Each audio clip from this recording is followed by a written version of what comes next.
Hey, everybody, it's Deborah Corn, your intergalactic ambassador to the Printiverse from Print Media Center.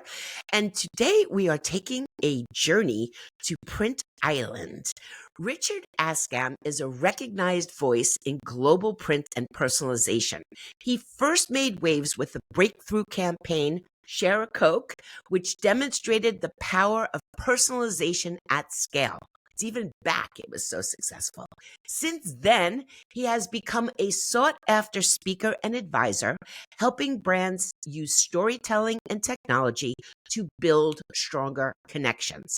He's also the co-founder of Print Island, a new media platform created to share authentic stories and fresh perspectives from across the printing world. Welcome, Richard Askam. I feel very welcome after that. That's the nicest introduction I've had in a long time, so thank you for that. Well, you deserve it, sir. You really are one of those people that have moved the needle for the printing industry. And I know that in some circles, it is very well known that you have done this, but hopefully now everybody knows that you are the gentleman that really, like I said, help the world understand what the possibilities of personalization are with one of the biggest brands in the world. So thank you for that, sir. You're absolutely welcome. And I have to say, having spent sort of 30 years in the drinks industry prior to that point, what I didn't realize was until that point that I was actually in the labels industry. So the creation of personalized labels back in whenever it was 100 years ago for Coca-Cola really sort of started, I guess, this next personalization is not new. You and I both know that it's been around for thousands of years. But the principle of how it can be used by brands, was something that I still am very proud. I still get introduced as the Coca-Cola guy. There's worse things in life, isn't there? Really? As you should, because you're absolutely right. It wasn't just an exercise in branding. It wasn't just an exercise in look what you who knew you could do this. This is amazing. It was a connection, an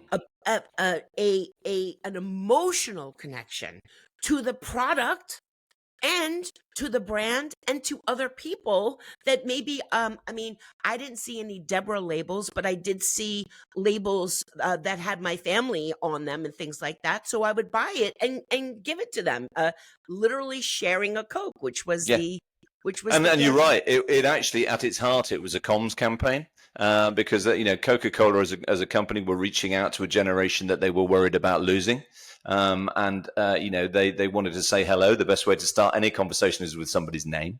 And the irony, you mentioned it at the top of the show there, that they've brought it back again. The reason they've brought it back is to take advantage of TikTok, because that didn't exist first time around 11 years ago, whenever it was that it was done. So they've got a natural amplifier now in TikTok for that next generation that they wish to talk to. So it's not about selling Coke. It's not about branding. It's not about sort of almost demonstrating technology. It's about saying hello. It is, and they're also collector's items, I would say. I mean, I know a lot of people who never open them up. They're on their shelf. Like, look, there's a Coke bottle with my name on it. Yeah, correct. Yeah, I've got mine over here somewhere. Oh, you do? That's so crazy. M&M, the candies, the little candies. They, I'm sorry, he's from England, so I don't know if they call them M&Ms. They do, yes. No, M&M, we just pronounce them differently. Okay, M&Ms. M&Ms. M&Ms. You can go on the M&M site, the Mars Candy site, and personalize M&Ms. I mean, that is a cool one too. You get, you could write certain things. Hopefully they've learned from the Nutella incident with poop and personalized labels that just because you can doesn't mean you should let the people make their own labels. 100%. Yeah. And this is the funny thing of the world that I've been in for the last sort of 10, 11 years working with brands, is that the things that they think about aren't necessarily the things that the consumer thinks about. And they forget that we have a sense of humor. There's a bit of a risk involved in some of these things. And I've seen some stuff, Deb, over the years that people are prepared to put on these products. And you think, wow, that's a window on the soul of humanity right there. Oh, totally. I remember one label expo, I was with HP and they were letting people make their own labels for hot sauce.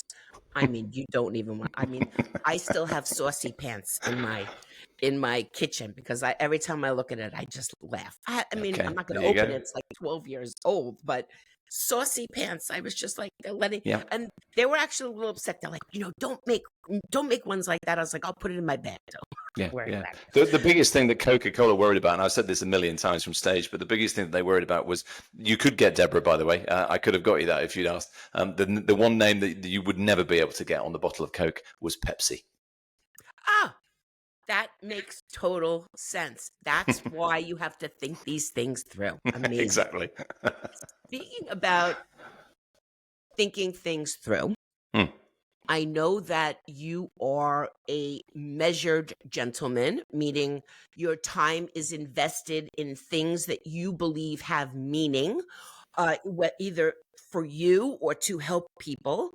And you are now the co-founder of something called Print Island, which Yeah. people might see a lot of posts going around about it. So I wanted to take this moment to help explain to everybody what Print Island is and why it has meaning to everybody. So go ahead, take it away. Thank you. Well, it kind of started as a speech, actually, that I did in Brussels at a print show in 2017, I think it was. And I'd been doing quite a bit of speaking in the industry for a couple of years since the Share a Coke campaign. And during that time, I sort of became very aware of the fact that the print industry is brilliant at many things, and the innovation, the collaboration, the design, the technology, absolutely genius industry. And the one thing that it was less good at was telling the world how good it was at those things. And it's very good at communicating internally to itself, talking to itself, the echo chamber, but not very good at speaking beyond its natural boundaries. So I came up with this notion that the whole print industry lived on an island. I called it Print Island. And they'd never left. They know everybody on the island. They speak to everybody on the island, but they've never left the island. And in order for the rest of the world to understand how good they were, they needed to build a boat, leave the island. So I did this speech for a couple of years called The Amazing Adventures on Print Island. And largely, my hope was that they would go, "Oh, you're so right, Rich. We need to work on our PR a little bit more." COVID came along, everything got interrupted, the universe and everything that we know changed. And here we are in 2025. And largely the same problem still exists, and which is why the annual is print dead debate continues to rumble on, is because the world beyond print doesn't know how good the industry is. So I've come back to this idea with Print Island because I quite like the metaphor, and it's a nice way of sort of pulling it all together to effectively be a content platform for the global print industry. So all the good things that happen, they don't have to change anything about what they're doing. They just have to change the way they communicate about it so that the outside world can go, "Oh, I didn't know you could do that." And trade shows aren't the place, because trade shows are for trade. So that's printers talking to printers. We need to be talking to consumers. We need to be talking to agencies. We need to be talking to brands. It's the holy grail of how these brilliant inventions are brought to the world of the wide world, like Share a Coke, was to get it out there, get that information out there. So I've created Print Island with Chris Min, my co-founder, who's the brilliant marketeer behind Infigo for the last 10 years. And he's now created Digital Ink, which is purpose-built for the print industry to be able to carry the message. And Print Island is effectively Spotify for print. Anybody that wants to say anything, create content, can be hosted on the island. It can be recorded on the island. I was asked if the island was real. I'm going to decide and leave that to your imagination, whether it is or not. But what we've created is a destination, a content destination for the print industry that the rest of the world can see, hear, and understand, and then hopefully grow everybody's business. That's the notion behind it. What gap do you feel that it's filling in the marketplace in regards to content? Because, there's a lot of places to get content. There are some places where content's locked behind firewalls and things like that, which we'll get to. But why now, and why should people, gravitate to taking a trip? So I mentioned Spotify before, which effectively is an aggregator of content for the music business. And although there are many and varied places that you can stream music from, Spotify is a central sort of reservoir, if you like, of where to go. And I felt the same was true of the industry. You're absolutely right. There's a huge amount of brilliant content creators dotted around all over the world. And that's fine if you've got the time to go and look for them all. Exactly. But Yeah. but I took the view that, okay, well, I want to learn something, but I don't really want to spend a lot of time finding my way to it. Go to one place and find out everything. So effectively, Print Island was to aggregate all of that brilliant content, whether it's being created by other people or being created by us, largely to get that message out there, but have it as a truly global platform. So we have what we call the Avengers, who are sort of correspondents, if you like, that live and work in the industry on 6 different continents. Oh, wow. And so we're getting a total world view of the problem that, I always use the expression, if you Arkansas or Singapore, you probably got the same problem. You just need to be able to talk to somebody about it. A little bit of peer support, the sort of thing that you would get if there was a truly global print show, but there isn't. And so this, we're hoping, is the bridge between those two things. Excellent. So how do you work with content contributors then? If you're aggregating content, I'm assuming you have permission to do that. Yeah, 100%. And we're working with people all the time. We've just, Rusty Pepper, for example, has just come on board. And so his POD Playbook podcast now is being recorded on Print Island. And then we're hosting that content for him so that it has a wider audience. So, and there's no money involved in any of that. It is literally Sorry, just I'm having an unruly cat. Sorry. That's fine. I've got a snoring dog down here, so I can beat you. So yeah, no, Rusty wanted a wider audience beyond the natural shores of where he was broadcasting previously. So that suits us. So it's like a win-win arrangement that no money changes hands, but they use our facilities for recording, and we broadcast their content. So they're the content creator. We're effectively the studio. Awesome. So there is a business model around this, and I always just want to make sure that that is fully transparent with everybody. If no matter what I'm talking about, no matter who I'm talking to, if there's going to be a click, and that click is going to lead to a DNA, give me your DNA data form, or a payment wall, or anything like that, I just want people to know before they click that they're going to hit that. So Yeah. Print Island has a price, but it's pretty reasonable. So Yeah. can you explain how to buy a ticket to Print Island, and I guess what you believe the return on that investment would be? Sure, and it's a tiered approach. I've always believed since the days that I was in the drinks industry that you should always have good, better, and best, and we see that all the time in pretty much any industry or any product that you buy. And there's an awful lot of psychology that most people go to the middle because they believe that free isn't good enough and too expensive is too much money. So we took that view, and so you can visit Print Island for free. We've done it in the form of a tourism day pass. So you can have a day pass to the island and you can wander around the island, and there is a whole heap of free content there to view, should you wish to do that.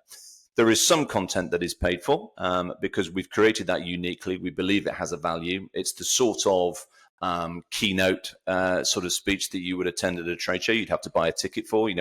We see that in some cases there is a value point. We understand the difference between cost and value, so we're trying to make it fair. So you can go to the island for free and view all the free content all day long.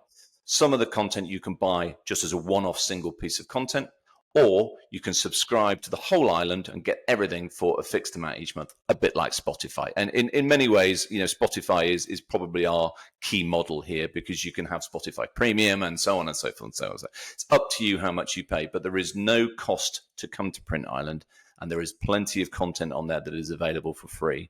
But the unique stuff, the stuff that we believe has a higher value, there is a small cost. And by small, I mean like £5 to buy a single piece of content. That would be like buying a ticket for a 45-minute keynote for £5 at a trade show event, that kind of thing. So it's fair. It's available to all, but we are in business. Ultimately, we are a content creation business. So we can't give everything away for free, but we will give as much away as we can. And that too has a value, by the way. Just because it's free doesn't mean it doesn't have a value. Oh, I agree with that. There are some really cool features on the island. I participated in an interview, I believe you call The Lighthouse. Can you just talk about some of the cool things you have going on there? Well, when I originally did the speech, The Amazing Adventures on Print Island, I had a friend of mine draw a physical map of the island, and all the reference points on the island, as you would see on any map, were print industry related. So, and we had like HP Cove and the Xerox Mountains and that kind of thing. What we've done this time is actually make those reference points almost connect to the style of conversation or content that we're having. So the lighthouse that you mentioned. I'm a big believer that the best way to get the view of anywhere is to climb to the highest point.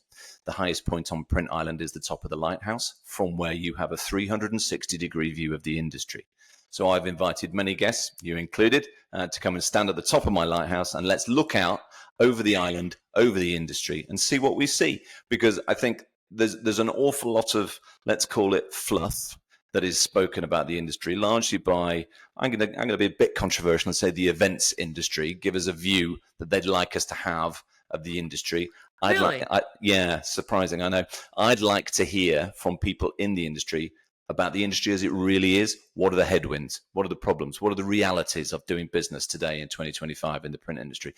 And in doing so, collect that sort of view from around the world where people go, I know what you mean. We do this. We've tried. Have you tried this? And and that genuine collaboration that I mentioned, which I still think is probably the best thing that the print industry has going for it, is the willingness to learn from each other. But it needs a vehicle for that. So we created the Lighthouse. We've also created things like the campfire. It used to be called a round table. Felt a bit boring, so we called it a campfire, where a bunch of people sit around and talk. We have the tavern because let's be honest, the best conversations happen at the end of the day of any event at the bar. So that's hosted by Timothy Mitchell, and I'm surprised it's a tavern and not the pub. You guys live your I know. Yeah. We agonized over that, but Timothy Mitchell is the host, and he wanted to call it the tavern. So I gave in basically. There's a number of. We've just launched this week actually something called the Matrix. And that's going to be all about software in the print industry. That's hosted by Chris Min. Again, the engine really of the industry, but nobody really knows what it is, what it does, how it works, so on and so forth. So it's trying to be as educational and interesting and exciting and informative and funny. And Top Gear was always our sort of our model, because people that love what they do, and they're quite happy to use a sideways glance to do it with, but they're honest, and as a result, you respect the honesty that you hear. So that's our goal, basically. Last question. Are you looking for support from the industry to sponsor any of the island's adventures? Yeah, some of it. I'm a big believer that it shouldn't be vested, because I think when you take sponsorship, you sometimes find yourself on the wrong side of editorial control, shall we say? So I think where it's well-meaning and well used. So let's take the software industry, which really sits outside of the print industry, but is looking to embed within the print industry. I think there is a value to them sponsoring content that is a showcase for their wares to the very people they wish to buy it. That for me makes more sense. But if it was one of the OEMs, for example, that wanted to sponsor content so that we only talked about their product and nobody else's, I don't think that's really the way forward. So I think there's a mixed economy here. As I say, some content that's free, some content that's so good that I think you should pay for it, and some content that's sponsorable because it's sponsorable content. In the same way that you name a stadium after your brand, you don't name the team after your brand, and it's that kind of approach that we're looking for. I love it. So theprintisland.com is the website. Correct. And we will put all the information you need to get a trip over there in the show notes. And I just want to thank you so much, Richard Askam, for elevating the conversation, elevating people's access to unfettered information, and being in the business of here's what you need to know. Now you figure it out. I welcome you to that space, although I'm up in the sky and you're down on the island. But I think we complement each other a lot, and I wish you only success for this. And thank you so much. Well, thank you for having me on. And actually, in our chat, Deb, in the Lighthouse that we had, you spoke quite freely and openly about the value of allyship, and I'm a big believer in that. And one of the reasons the construct of Print Island is it's made by printers for printers. So there is nothing that's off limits, and I'm a firm believer that collaboration has to be for everybody. So there's no barrier to entry either. We're not ruling anybody in. We're not ruling anybody out. It's just an open space, but it's an island, right? You can only fit so many people on it. This is true. Well, until next time, everybody, print island long and prosper. Thank you.